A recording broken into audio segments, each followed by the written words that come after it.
سلام، چطوری؟ ماشاءالله، حال احوال.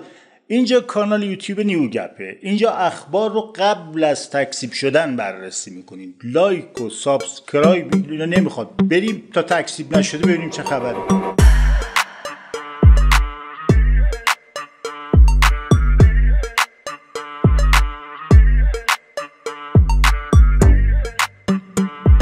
همین چند وقت پیش اعلام کردن که اپلیکیشن واتساپ رفع فیلتر شد.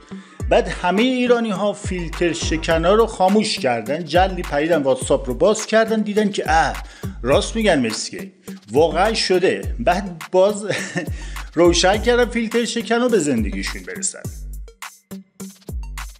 حالا واکنش‌ها رو میخوایم ببینیم چی بوده در این مورد. واکنش‌ها رو ببینیم چه جوری بوده. مردم با شنیدن خبر رفع فیلتر واتساپ اول از همه مکالمات قبلیشون رو تو واتساپ دو طرفه پاک کردن. بعد لحنشون توی چتای واتساپ تغییر کرد، انگار دارن مثلا تو روبیکا چت میکنن اونجوری، یا انگار جلو باباشون داره حرف میزنن، یه همچین حالی. بعد یهو آمار دانلود استیکرای دستگل و فتبارک الله و صبحتان زیبا و خجسته توی واتساپ افزایش چشمگیری یافته. راستشو بخوای من یکی از رفع فیلتر شدن واتساپ اصلا خوشحال نشدم. یعنی تنها کسی که توی مملکت واقعا سزای اعمالش رو دید همین واتساپ پدسگ بود. تو اپلیکیشنی آخه، پیام رسانی تو آخه، چی هستی تو؟ این درد و بلای تلگرام بخور تو فرق سرت. از اونور خود واتساپ هم ناراحت شد از رفع فیلترش. اینقدر این اپلیکیشن پیکمی و بدبخت بود که رفته بود توی بیوش نوشته بود فیلتر شده توسط یک کشوری در اون سر جهان. بدبخت این واتساپ هیچی نداره که به این پوز میده که من اونقدر مهمم که یه جا منو ممنوعم کردن دیگه. ببین فکر کن.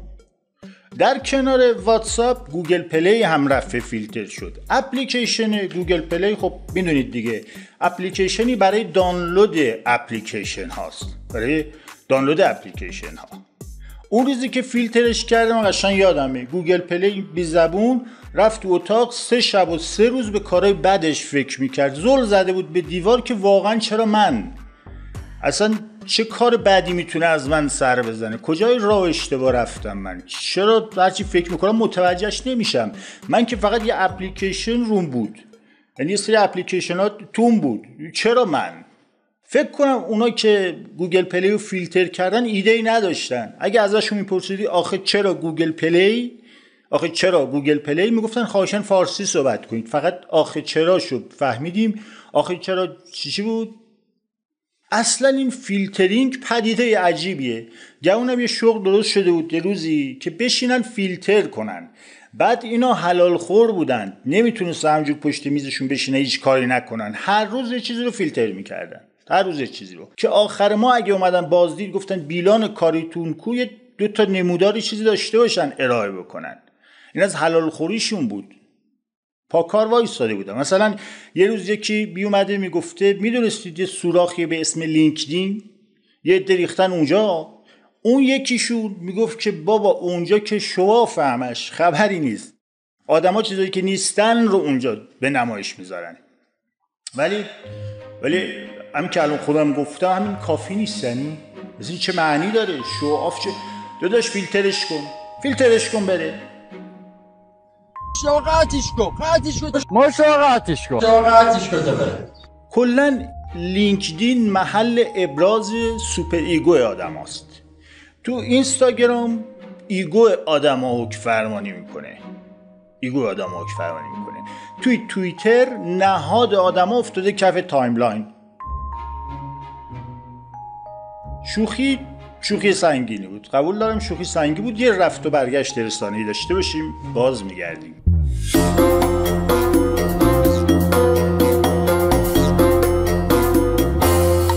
خلاصه که چیزی باقی نمونده که فیلتر نکرده باشن. مردم فیلتر شکنشون یه سر روشنه، میخوام برن تو اپلیکیشن بانک و اینا اونجا خاموش میکنن یه لحظه، بعد باز دوباره روشنش میکنن. در صورتی که منطقیش اینه که برعکس بشه، یعنی فیلتر شکنه خاموش بشه طول روز، یک شب به بعد روشنش کنن که برن ببینن. ولی نتایج رفع فیلتر واتساپ و گوگل پلی جای بررسی داره. این جای بررسی داره. بعیدم میدونم کسی که دنبال رفع فیلترشون بوده منظور خاصی داشته باشه. یعنی به یه جایی رسیدن که نگاه کردن دیدن همه چی فیلتره، دیدن شغلشون رو دارن از دست میدن، گفتن حالا بیایم کلیشه برعکس از شنبه بشینیم رفع فیلتر کنیم. هر جوری فکر میکنم و این هیچ منظوری نمیتونه پشتش داشته باشه. یهو این واتساپ در به در رو رفع فیلتر کنی، این چه مفهومی میتونه داشته باشه آخه؟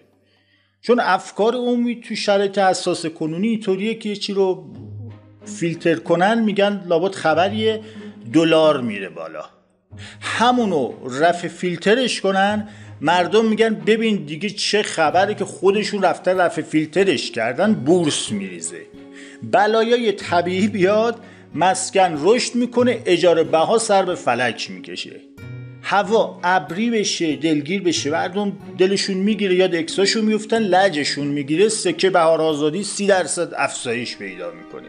من واقعا نمیدونم هدف از این رفع فیلتر چی بوده، ولی نکنید آقا، نکنید. امنیت روانی جامعه رو به هم نزنید. چه کاری هستن؟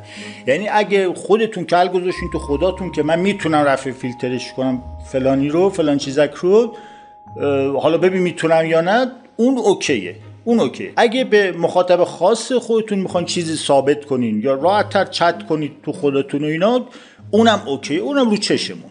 ولی واسه هدف اجتماعی کاری نکنید تو رو حضرت عباس. ما دیگه نمیتونیم. وضع آشفته بازار اعصاب و روان مردم رو هم که دیگه گفتم چجوری هست. من سری جوش میارم نمیتونم صحبت کنم. اصلا حالا که اینطور شد یه چی بگم، اون گوگل پلی رو هم که باز کردین ما میریم فیلتر شکن دانلود میکنیم ازش ها، گفته باشم آقا هیچ کاری نکنید اصلا، یعنی واسه ما نکنید، خواهش میکنم.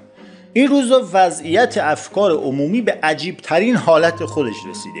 ناامنی روانی بیداد میکنه. عشق و عاشقی دیگه دلی ترین و هپروتی ترین پدیده دنیاست. ولی ایرانی الان دیت میره اول طی میکنه که دنگ دیتت رو باید بدی. تایم سکرت چت رفته رو 3 ثانیه. از صدای سخن عشق که دیگه ندیدم خوشتر. یه زمانی بود اونم، الان دیگه اون صدام کنسله. الان آدما تو کار کنسلن کلا، یعنی ناامنی به جای رسیده که اول آدما دایره دورتر خودشون رو کنسل میکنن، بعد آدمای سمی دور و برشون رو کنسل میکنن، بعد خانواده که مانع پیشرفتشون شده رو کنسل میکنن، تاش به خود سمیشون میرسن. یعنی تنها صنفی که میتونن به وضع الان به خصوص آینده این مملکت امیدوار باشن تراپیستا هستن. یه وقتایی هم شده با راننده تاکسی من درگیر شدم، گفتم که آقا نکن اینجوری دیگه، شلوغش نکن دیگه، فلان موضوع که زیر سر خودشون نیست. امنیت روانی ملت رو به هم نریز تو تاکسی. هر چی نصیحت کردیم فایده نداشت که هیچی. چند ماه بعدم فهمیدیم که واقعا همون که میگفت زیر سر خودشون بوده، حق با راننده تاکسی بوده. واقعا میری میگی بابا تو رابطه اولین چیز اعتماد بین دو طرفه، اگه نباشه که دیگه نمیشه به بعدش فکر کرد. پای یه کار اعتماد، یه خود آروم بگیرید. خب چیه سیاه نمایی به ناامنی روانی خودتون دارید دامن میزنید. طرف هم یا تحت تاثیر حرفامون قرار میگیره، میره سکرت چت رو از اون 3 ثانیه میکنی 4 ثانیه. نکشیم اون عاشق میشه، نکشیم اون پاک باخته. فردا شبش هم اون طرفش اسکرین شات ها رو کف توییتر پهن کرده. ملت هم میان توی قضیه رو در میارن. حالا تا توی قضیه هم در بیارن 4 تا فوش میدن به طرفین دعوا که اینا سرشون گرم بشه تا ادامه تحقیقاتشون ببینن به کجا میرسه. روحیه پژوهشگری تو ملت ما کلا خیلی بالاست در این ناامنی، اونو ولی دارن. معلوم باید دهن کیو سرویس کنم. از دیدگاه روانشناسی اگه از زاویه هرم مزلو به این قضیه نگاه کنیم، کف که نیازهای فیزیولوژیکه. اونا که تو فضای مجازی هستن احتمالا این مورد رو معمولا رد کردن. یعنی کسی که شامش رو تونسته بخوره، یه سرپناهی هم تونسته پیدا کنه، بکپ یه وری بشه رو گوشی، به سطحی از رفاه هم رسیده که تازه فیلتر شکنش هم در کار میکنه. مثل چی؟ از اون ور هزینه سرسام‌آور بسته اینترنت رو داره که بده که بیا تو فضای مجازی دیگه. این آدم مرحله اول رو یه جورایی میشه گفت که دیگه رد کرده. نیازهای فیزیولوژیکش این احتمالاً اوکیه یا داره اداشو در میاره که اوکیه. همین مرحله اول رو هم اینطور نیست که حالا ساده رد کنیم، ساده نیست. یعنی چی که مثلا طرف 3 وعده غذا میخوره هر روز اجاره خونهش رو هم داره مثل ساعت میپردازه، همین هم جای گیر دادن داره، ولی حالا کار نداریم به مبحثمون برسیم. ببین بعد از نیازهای فیزیولوژیک میرسیم به نیاز امنیت که اینجا یه کارمون داره میلنگه، اینجا کارمون گیر افتاده. امنیت روانی جامعه داغون، نیمرخ روانی جامعه در حد نقشای خانم مریم امیرجلالی تو سریالای عطاران. جیگرخون کنار من داری جیگر منو میخوری، اما که به فکر کادو باشی، به فکر لباس میخوای بده. پس غلط بکنه کسی بخواد از این مرحله هرم مزدو بره بالاتر، یعنی بالاتر از این مرحله واسه ما قفله. از این مرحله بخوای بری بالاتر حساب پریمیوم و حساب FATF میخوای که بین‌المللی و مکافات، اصلا ربطی به ما نداره اونجور مراحل. چه ربطی به ما داره؟ یعنی کسی که توی این وضعیت روانی به مرحله بعدی یعنی نیاز عاطفی راه پیدا کنه قطعاً پروژه است، شک نکنید. مرحله بعدی عزت نفسه. کسی معلوم بشه عزت نفس داره تو این شرایط، خودم شخصا میرم زیر پستاش فوش میدم. عزت نفس نداریم که این سوسولوازیه چیه؟ مرحله بعدی هم که اون بالایی باشه خودشکوفاییه. اون که دیگه هیچی، اصلا حرفش هم زشته بزنه تو این شرایط. پسری که تو این شرایط فعلی به خودشکوفایی برسه قطعاً. جمع‌بندی و نتیجه گیری کنیم بریم رد کارمون. بیش از این آرامش روانی نداشتتون رو به هم نریزم. ببین اینجا اصل ثبات بی ثباتیه. یعنی اگه چیزی شبیه ثبات دیدی، یه روزی یه جایی چیزی شبیه ثبات دیدی، شک نکن اومده یه بی ثباتی ایجاد کنه بره. بعد مشخص شده که شرکت‌های بزرگ و اپلیکیشن‌های بزرگ مثل خود اینستاگرام اطلاعات خصوصی کاربراشون رو برمی‌دارن. اپلیکیشن‌های ایرانی هم بعضی از مردم خودمون میگن که اطلاعات کاربرا رو برمی‌دارن، که خیلی دور از ذهنه. بعید می‌دونم.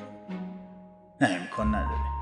یعنی میخوام بگم که تنها چیزی که فعلا ثبات داره بی ثباتیه. حالا یه عده میپرسن پس حق انتخاب مردم چی میشه؟ خب این چه سوالیه؟ مردم نوع بی ثباتی خودشون رو میتونن انتخاب کنن دیگه. هی بابا. کانال یوتیوب نیوگپ رو تماشا کردید، لایک و کامنت و اشتراک گذاری اگه سختتون نیست دیگه زحمتشو بکشید دیگه. دستتون درد نکنه. ان شاءالله پول تراپیاتونم جور بشه. فعلا